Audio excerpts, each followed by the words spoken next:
Hey guys, welcome to Tutorial Guru. Today we'll be learning how to upload applications on Terabox, and now let's dive right in. Now to upload applications on your Terabox app, first open up a Terabox app on your phone. And after opening a Terabox app, guys, on this interface, you can see at the bottom right corner of the screen, you can see the plus button available for us.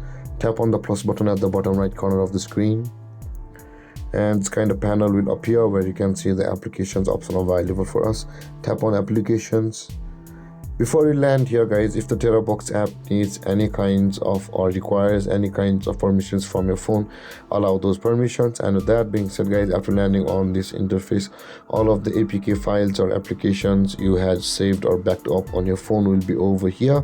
You can see these are some of the files of the application which I had backed up. Now in order to upload those applications on Terabox, simply tap on the file or the application which you want to upload on Terabox and tap on upload button at the bottom right corner of the screen, and that app will be uploaded on the Terabox app momentarily.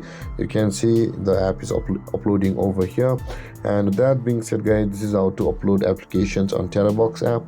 And if you have any confusions or questions regarding the topic, feel free to comment in the comment section below, and don't forget to like, subscribe and hit that bell icon for more videos. Thank you for watching, guys. Peace.